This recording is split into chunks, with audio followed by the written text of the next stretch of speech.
हुकूमती पॉलिसीज की बदौलत मुल्की मईशत तरक्की की जानिब गामजन है। माशी इशारिये दुरुस्त जानिब गामजन होने लगे। साल 2023 से लेकर साल 2024 के दरमियान सितंबर तक तरसीलाती ज़र, बरामदात, दरामदात और बैरूनी सरमाकारी में इजाफा हुआ।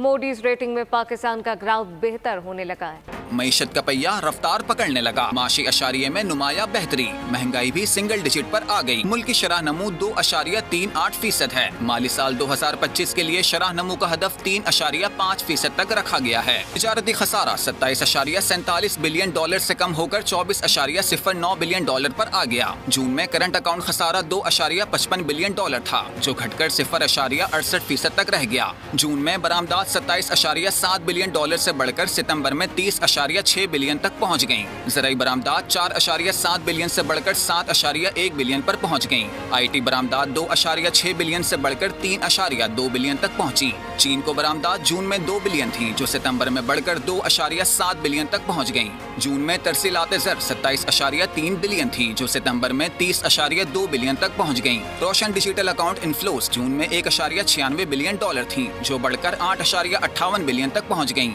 बराह रास्त गैर मुल्की सरमायाकारी 1.63 बिलियन से बढ़कर 1.9 बिलियन डॉलर तक पहुंच गयी। महंगाई की शरह 38% थी, जो सितंबर में 9.6% पर आ गई। पॉलिसी रेट 22% पर था, जो सितंबर में 17.5% पर आ गया। अमेरिकी डॉलर के मुकाबले में रुपया मुस्तहकम हुआ। जून में 333 पर रहने वाला डॉलर 278 रुपए पर आ गया। ज़र मुबादला के ज़खायर 4.4 बिलियन से बढ़कर 9.46 बिलियन पर पहुंच गए। जून में पाकिस्तान स्टॉक मार्केट 47,000 पॉइंट की सतह पर थी, जो सितंबर में 82,000 की सतह उबूर कर गई। मूडीज ने पाकिस्तान की रेटिंग CAA3 से बढ़ाकर CAA2 कर दी। टैक्स की वसूली 60 ट्रिलियन से बढ़कर 9.3 ट्रिलियन तक पहुंची।